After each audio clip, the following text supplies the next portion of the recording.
season 3 of our series all about Sex and the City. Trey MacDougal, it does feel like everything that she's always wanted. She is presented with this prenup. Not to be too dramatic. Welcome to Help Me I'm Poor, the money podcast that's more Bunny MacDougal than budgeting spreadsheet. I'm Ellie. And I'm Claire, and each week we discuss how money shows up in some of our favourite pop culture, from the classic to the nostalgic to the contemporary. And this week we are going into season 3 of our series all about Sex and the City. So we're going to be exploring all of the money themes in season 3. And as we said last week, we have got a bit of a focus on one of our characters. So each season does sort of have like a money main character, doesn't it? And this season it is definitely Charlotte. I love the way that kind of over the course of the series, actually, we focus on like big life events that happen for each of the characters. And there's always something going on for everyone, but someone sort of takes precedence. Yeah. This season's main money character is 100% Charlotte. We see her meet Trey MacDougal, who is her, spoiler alert, first husband. Yeah. What do you think of him? I feel like there's not that much to like or dislike. Do you know what I mean? Yeah. I feel like he's presented in quite a almost 2D manner. Yeah, there's not very much substance to him, is no. there? And he's almost sort of too perfect. Yes. And I think this is the thing with Charlotte, is she's always been looking for this perfect man, and he ticks every single box. And even the way that they meet. Yeah, like they meet because he almost knocks her over. She gets knocked over, doesn't she? She falls in the road in front of his cab, yeah, I think, and he sort of up. runs out. And it's this like knight in shining armor moment, which I suppose we've discussed the fact that Charlotte's sort of an Ivy League princess. Yeah. And she has almost been waiting for this her white knight. And in fact, there's a scene, I don't know if it's early season 2, where she's like, I've been dating since I was 15. Where is he? And she's almost having like a bit of a tantrum about the fact that this exact thing hasn't happened to her yet. And so I think, you know, overall in Sex and the City, over the kind of full arch of the story, Charlotte's lesson that she has to learn is that, you know, no matter how perfect something is on paper, it might just not be right or not work out. Yeah. But, you know, we're coming right to the start of this story arc with Trey, where it does feel like everything that she's always wanted has fallen into her lap. Yeah. And one of the things with Charlotte and Trey is the fact that they get married, or they decide to get married like very quickly. It's basically like a conversation where she mentions that, you know, like she wants to get married, and it's kind of like okay, let's do it. Says, alrighty. Yeah, exactly. And this kind of sets the wheels in motion. And as we've said, you know, Charlotte's obviously over the moon because she's so like desperate to have this bridal moment, to have this kind of princess happy ending. But there are a few kind of hiccups that we have to negotiate when it comes to the financial side of things. And one of those is that, although I imagine it was probably quite a normal thing, especially in the circles that she operated in, like this kind of like upper middle class, like upbringing, is a prenup. And the fact that she is presented with this prenup and she's quite like taken aback by it. Yeah, I think this is potentially something that's not 100% true to sort of Charlotte's character, that she wouldn't necessarily be expecting this. If we think about the circles that she moves in and the kinds of men that she's kind of been purposefully looking for. Yeah. Because Trey is a doctor, he's a surgeon, I think. So he will be making absolute bank in New York City. Again, we're probably looking at around the same salary as Miranda. I think that's sort of $200,000 to $300,000 mark around this time. But more importantly, he's from old money.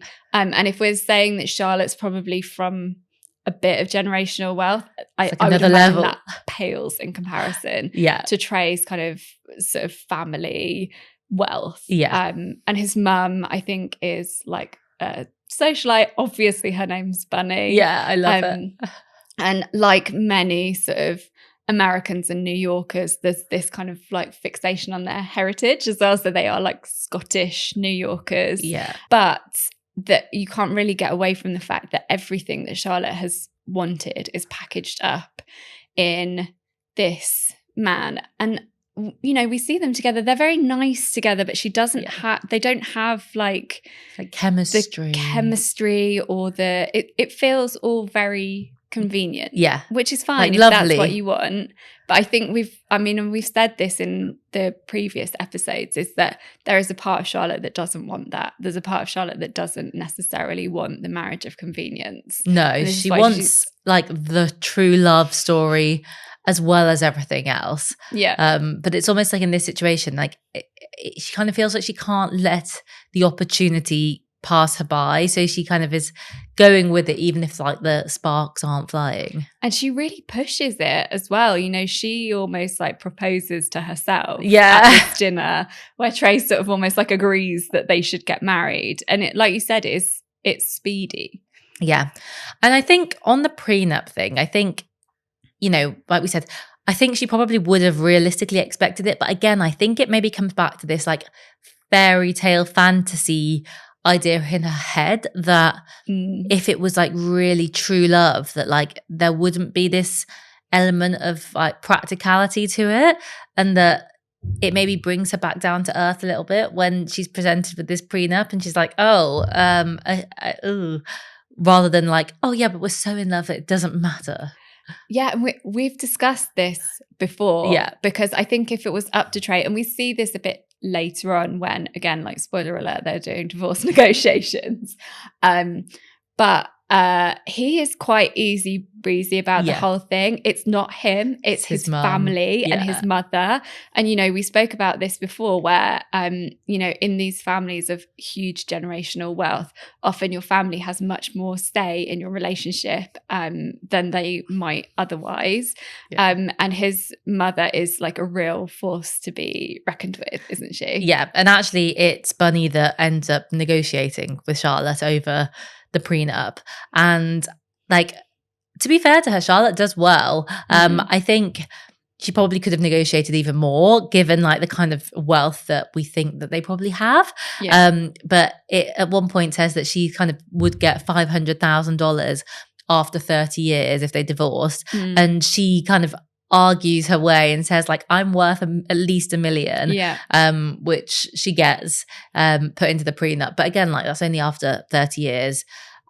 But as we know, you know, it all kind of goes out the window anyway, and the divorce looks very different to that.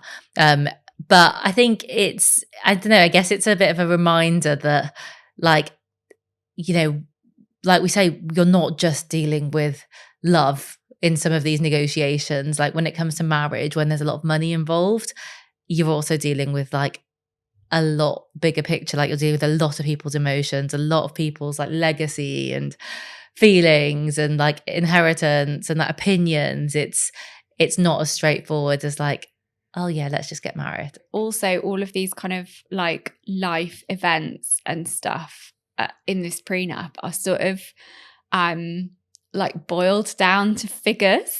So there is a baby bonus in there, and she gets, she gets more for a boy than a girl, or is the baby bonus only for I think boys? It's only for boys, which is like, feels like so archaic. And something that's completely out of Charlotte's control, right?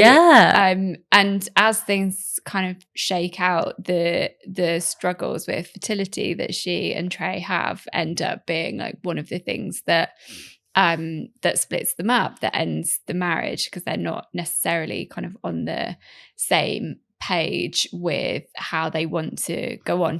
Charlotte, you know, it's a non-negotiable for her, whereas Trey is, you know, wants to stop because it's too much. Okay, just a quick pause for a word from our sponsor, eToro.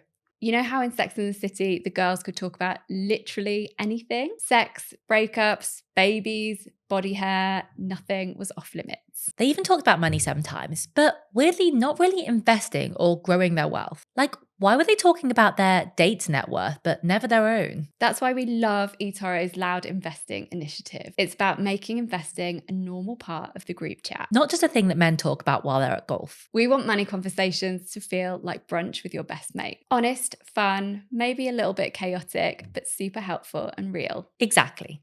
And with eToro, investing feels social. You can learn from others and build confidence without pretending that you've read The Economist from cover to cover. So if you've ever felt like the odd one out in money conversations, eToro is your invite to the table. No shame, no jargon, just women investing loudly. This episode of Help Me I'm Poor is sponsored by eToro. Search Loud Investing with eToro to find out more and join the movement. And just so we're clear, everything we talk about here is for information and education only. It's not financial advice, personal recommendations, or an offer of any kind. Always do your own research. eToro is a multi-asset investment platform. The value of your investments may go up or down, and your capital is at risk. The prenup negotiations are a really interesting thing to watch Charlotte go through as someone who has been like quite sort of determined in her pursuit of this kind of relationship and this a man with this kind of status, and to almost watch her like have to fight her corner and like validate why what she thinks that she's worth. Yeah, it does take the romance, I think, a bit out of it. And she's such a romantic. Especially when you've got somebody's mum involved and they are such like a absolute battle axe. Yeah. But you know, I suppose from Bunny MacDougal's point of view, she's just trying to protect her like family legacy from someone who might want to like just swoop in and do a quickie marriage and divorce. Yeah. And look, again, like if this was the other way around, we'd be like, yeah, go for it. Like, I'm sure we'd be like, yeah, Charlotte, make sure like that he signs like on the dotted line like, before you walk down the aisle, like, or you know, he'll come and take you for half of everything you've got. Like, I do think it's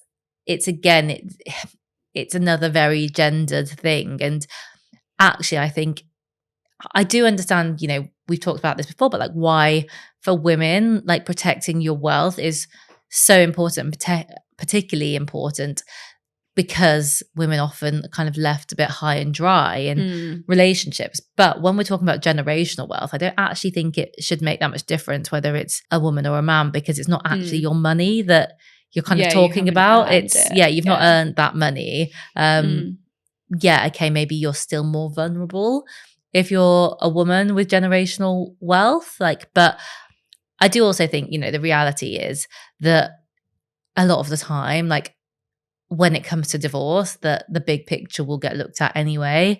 Like, yes, the prenup's there, but like even in America, I imagine that they do look at like, okay, how long have you been together? What's the setup? Like, not just, okay, let's go back to the prenup that you signed on like the week before the wedding. Yeah, I think it's really interesting, that kind of nuance to it, because I think that most people's assumption is that you sign the prenup and that's exactly how it's all going to shake out.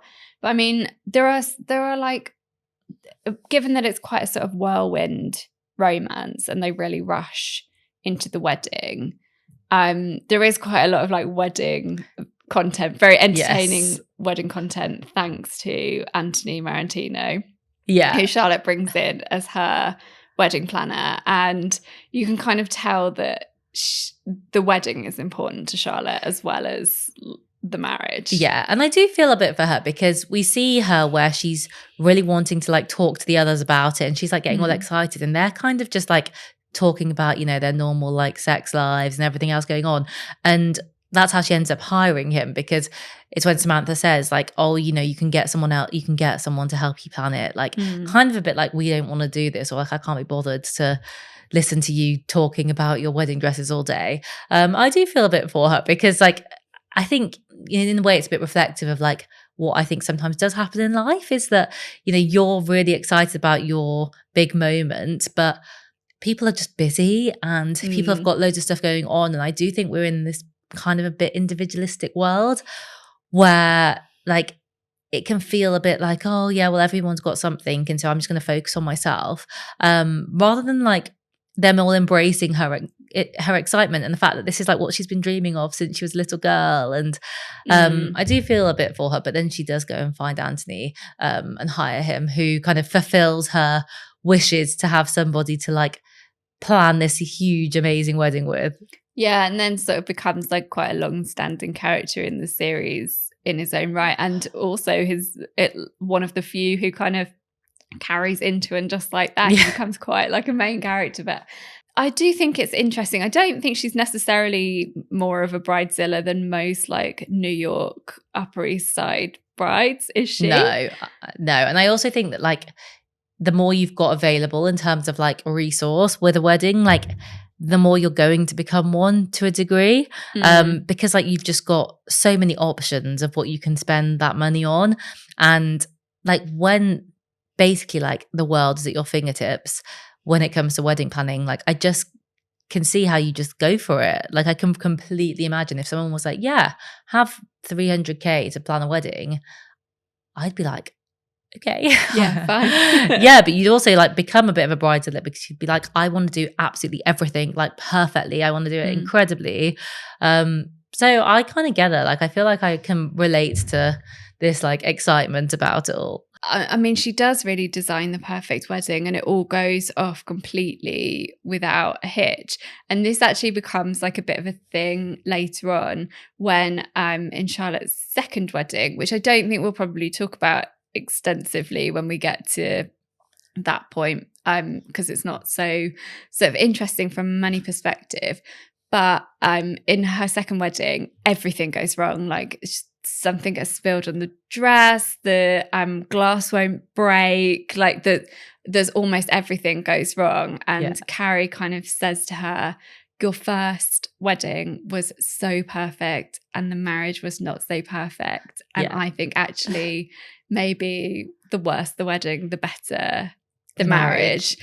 Which I actually like really held on to just for one moment. I mean, I loved my wedding and it was incredible, but when I was walking down the aisle, I had a cathedral length veil and it got caught on it was like we had like a barn wedding and it was in like a hayloft, and so the floor was a little bit uneven, and my veil got caught in like something on the floor just as I was about to like make my entrance. And I was like, at the time I was like, oh no, did everyone see? And I do think that sometimes there's that thing of like when you've put so much pressure on something to be so perfect, then even something that's tiny and even imperceptible to somebody else could potentially feel ruinous. And I think also, I mean, just the fact that you have spent so much money on this one day, that if it's quite a big risk actually. Like, what if you got food poisoning? Or like, can you imagine? Do you know what I mean? Yeah. But it's really funny, like before we recorded, you were saying that you think a bit in the culture is that like it's uncool to be excited about your wedding. And I do agree with you. I think, I don't know, part of me is like, it's kind of gone to the two extremes, in that like, you know, on TikTok, there's still lots of like massive big wedding culture. And like, you know, there've been a few like influencers who have got married this year, and like the content has been like extreme. Like, I am following an influencer and I swear she's had like 5 weddings up to this point. Everything has got like hundreds of thousands of likes. It's basically been like a wedding that lasts forever, 6 months. And so you're right that there is still this like real extraness around weddings, and I think there are a certain group of people who are here for it. But you're right. But then I think there's the other side as well, which is like, I kind of feel like there's also a bit of a discourse around of like weddings are a bit like lame, or like a bit like old school now, because, you know, like we don't want to be like the property of someone else, and like why can't we just, you know, cohabit together, like, and you know, what's the difference? And I actually saw like another influencer a while ago who has got a couple of kids and isn't married and has said she doesn't want to get married, basically like moaning about the fact that, you know, like there's so many issues for unmarried couples when it comes to things like inheritance tax, because there are, like, you can't like get around it. Like, it's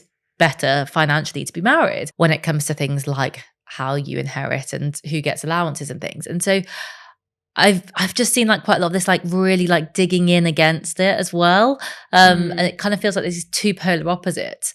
And I don't know, we're both married. Like I guess I don't feel like that like strongly about it either way. I just think it's interesting how the narrative has really kind of pushed to either this like almost like performative level of wedding, which is what seems to be happening on like a lot of social media. Like huge, there's another influencer that I follow who has recently got married, and it's just ridiculous, like the amount of content, and like it's like a full-scale production. And I don't even know how you get your head around like being able to plan for the content side of it, never mind the wedding.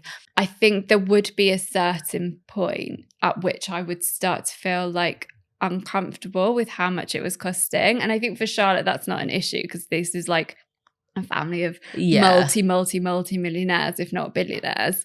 But like, I do think there would be a point, and I'm sure that some of these weddings are probably paying for themselves in terms of sponsorship. I was just about to say, I would be fascinated to know, like, if this is part of it, if there is this big picture, like, by turning the wedding into a huge amount of content, are you then actually like paying off the wedding, or like is it paying for itself? And there have been a few where I've seen like certain elements have been like gifted and sponsored, and like these are things like dresses, like which are worth thousands and thousands of pounds, like.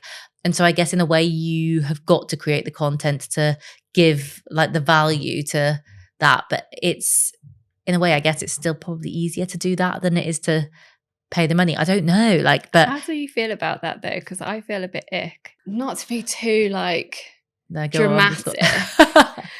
But it feels like giving away something really sacred. Yeah. And you know what? I saw someone talking about this on LinkedIn in reference to Grace Beverley's wedding. So I saw somebody basically saying that they just like are obsessed with all the content. They absolutely love it. And they've been like on tenterhooks waiting for it. And a comment said like, do you not just feel a bit like ick about it? That like nothing is like private anymore, and that like it's basically all turned into this like performance art for social media. And the person that put the original post was actually quite like firm in their view, and they were like, no, like this is like what they do, this is like, you know, they are creators, like, so they know how to like do this, like, and they're doing an amazing job at it. But I just kind of come back to this point of like, do you want your wedding to be work? Yeah. And like having to get certain shots on the day and all of that stuff. I think it's hard enough like trying to negotiate all the family portraits that various relatives really want, and all of that stuff, like without having to factor work in. But I also, for me, we had our wedding like sort of destination, it's still in the UK, so we were in the Lake District, so lots of people had to travel, and it was kind of like a Friday night to Sunday morning affair. And I just really love that weekend belongs to me and my husband and the people who were there. Yeah. And nobody else. Well, that's the thing, because once you're like putting it online, you're basically, again, with everything online, putting it open to everybody's opinions and judgments. And I've already seen, again, like a lot of people's views on the dresses, like, and they're not, that would break my heart. They're not very flattering, a lot of the comments. Like, if someone had something like, maybe people didn't like my wedding dress, but no one's going to say it to you to your face. Like, none of your guests are going to say it to you. But if someone had something to say about like how I looked or how my husband looked, or anything to do with something that means so much to me and that I'm hopefully just going to do once, that literally would break my heart. I know. And I guess like, you know, back to Charlotte, like it's not something she has to worry about, because this is all money that is like coming from like the generational wealth. This is not money that like is being earned and needing to be re-earned by social media. So it's a very different time. But I do wonder, like, I mean, still there must be so much pressure when, like you say, you're spending that much money to keep everybody happy. And also I just wonder how much influence as well, like the family like how much influence did Bunny have on like what the wedding ended up looking like, given that she's probably paying for it? Yeah, and because I've spoken to a few people whose like parents or their in-laws have helped pay for the wedding, and they did expect to have an input on certain things, like whether that was extra people they wanted invited or whatever. But Charlotte's first wedding dress is so like trad, and she looks incredible, but it doesn't really suit her. Her second wedding dress, honestly, is one of the most beautiful wedding dresses I've ever seen in my life. It's so perfect. And she just looks so, she's got like her hair more like down. She looks more relaxed. But I think the wedding potentially is a bit of like a sort of microcosm for the whole of their relationship, which is that it is a bit more style over substance. Yeah. And it is quite contrived. Yeah. And it's like how it looks on paper versus that reality. And I do think that, I mean, as you say, you know, we see Charlotte kind of figure this out with the second marriage and second wedding, but I do think it's kind of a bit of a lesson in a way of like, you can think you know what you want, and you can think that you've got this kind of like perfect story and script written for what your life's going to look like. And actually that's not necessarily like what you really need or want and what's going to make you happy. Because I think I get it. You know, you grow up thinking like, here's my checklist of what I'd like out of a husband. And like, you know, if I wrote it down, it probably was like endless. There's loads and loads of things that you'd have put on there as, you know, a teenager. And she kind of held on to that and she found it, and it just didn't turn out to be this like magical happily ever after. They don't even get a honeymoon period though, because they're having problems with Trey's like very, very sensitive, very shy penis. Yeah.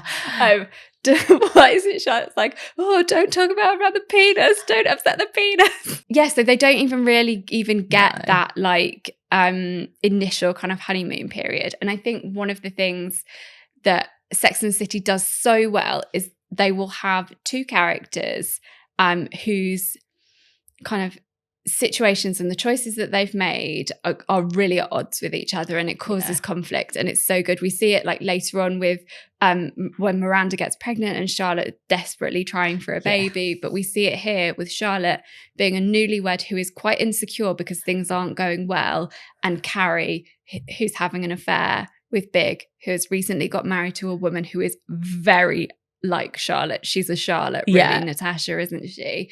You know, we've got kind of Charlotte trying to build this really precarious life while we've got Carrie basically pressing the self-destruct button on her own. And this series, I think, represents quite a low point for Carrie. And the way that we see that materialize for her is we really see it coming out in like her shopping habits. Yes. And when we move forwards to the situation, the big money story of the whole overarching series, which we're going to talk about next week, where Carrie really needs money, it wouldn't surprise me if her behavior, her like shopping behavior around this time when she's completely exploded her whole life and tainted the relationship with this man who she thinks is the one.